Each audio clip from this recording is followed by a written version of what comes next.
to be your friend's lawyer.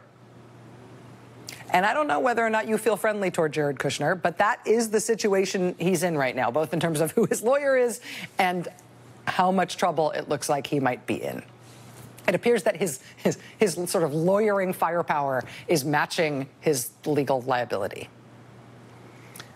Mr. Kushner's legal exposure in the Russia scandal and related matters sort of started off deep, but they've been getting deeper ever since. It was only last summer when we learned that 6 months into the new administration, Jared Kushner had already revised his financial disclosure forms 39 times and counting. Like, did he have any other job, or was he just full-time revising his forms? As the Russia scandal has been reported out, we've learned that Mr. Kushner was also in a lot of the secret meetings involving the Russian government that were not initially disclosed, including the Trump Tower meeting during the campaign and his meeting during the transition with the head of a sanctioned Russian bank. Last May is when we learned that after one of his undisclosed conversations with the Russian ambassador, the ambassador communicated back home to his superiors in Moscow, slightly befuddled by the request, that Jared Kushner had sought to create a secret, secure method of communication between himself and the Kremlin, even going so far as to ask the ambassador if he could maybe start communicating with the Russian government using secure channels from inside Russian diplomatic facilities. So to keep his Kremlin communication secret, he was offering that he would go to the Russian embassy to make his calls to the Kremlin. And yeah, level is good, but that's nuts. That's nuts. And now this year in 2018, things have just gotten more and more serious. The New Yorker reporting in January that Jared Kushner had been meeting alone outside diplomatic channels with multiple foreign leaders, including repeatedly the ambassador to China, further reporting that Chinese officials were overheard on intelligence intercepts talking about Jared Kushner bringing up his family's real estate business and its interests while talking policy with the Chinese government as a White House official. Then in February, it was the Washington Post reporting that intelligence intercepts from at least 4 different countries showed foreign officials discussing ways to manipulate Jared Kushner in his White House role, including the opportunities they saw for leverage over him based on his family's real estate business and his family's real estate business's pursuit of foreign investment.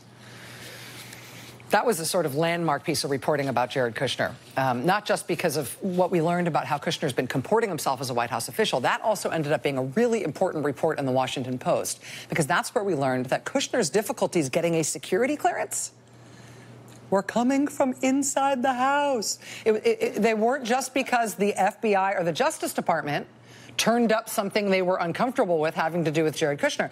That reporting from the Washington Post in February is how we learned the White House itself was a little worried about Jared Kushner. They were seeing evidence about Kushner's behavior as a White House official that caused other White House officials to kibosh his security clearance. Quote, National Security Advisor H.R. McMaster learned that Jared Kushner had contacts with foreign officials that he didn't coordinate through the National Security Council, and he didn't officially report them. The issue of foreign officials talking about their meetings with Kushner and their perceptions of his vulnerabilities, those were subjects raised in H.R. McMaster's daily intelligence briefings. Officials in the White House were concerned that Kushner was naive and being tricked in conversations with foreign officials. Quote, Kushner's contacts with certain foreign government officials raised concerns inside the White House and became a reason he has been unable to obtain a permanent security clearance. So it wasn't just some hang-up at the FBI or him not being able to get the 39th version of his form straight. What the White House and the National Security Advisor observed about Kushner's behavior in the White House, that was the problem. So we got that from the Washington Post in February. Jared has problems based on what intelligence officials inside the White House have seen about his behavior since he's been inside the White House. That was the Washington Post, February 27th. The very next night, February 28th, New York Times broke their own scoop that 2 companies gave $500 million, billion with a B, $500 million in loans to Jared Kushner's family real estate company right after executives from those 2 firms took meetings in the White House with Jared. Apollo Global Management gave Kushner companies $184 million after one of their top executives met with Jared in the White House. Similarly, Citigroup forked over $325 million to Jared's family real estate company after a Citigroup executive met with Jared in the White House. February 28th, that's in the New York Times. And then a funny thing happened. A Democratic member of Congress wrote to the Office of Government Ethics to ask for an advisory opinion on any ethics issues which might emerge from that New York Times reporting. Quote, "Dear Acting Director David J. Apol, on February 28th, the New York Times reported that senior advisor to the president, Jared Kushner's family businesses, received over $500 million in private loans from two financial companies shortly after their executives met with Mr. Kushner in the White House. I respectfully request that you provide an advisory opinion on these matters." And then this member of Congress lays out the concerns raised in this article about Jared Kushner not being divested from his active business entities' financial holdings. Jared Kushner having personally guaranteed loans to a private business while he's serving as a White House official. Jared Kushner meeting with potential investors and creditors in those business entities while he's in a position to do favors for them as a White House official. Quote, "Do these actions by Mr. Kushner constitute a breach of his ethical obligations to the American people? Thank you for your attention to this matter. I look forward to your response. Sincerely, Raja Krishnamurthy, Democratic member of Congress from the 8th District of Illinois." And although he signs this letter saying, "I look forward to your response," does he really think he's going to get a response to this? He has. And it comes with a big surprise. The Office of Government Ethics wrote back and broke some news.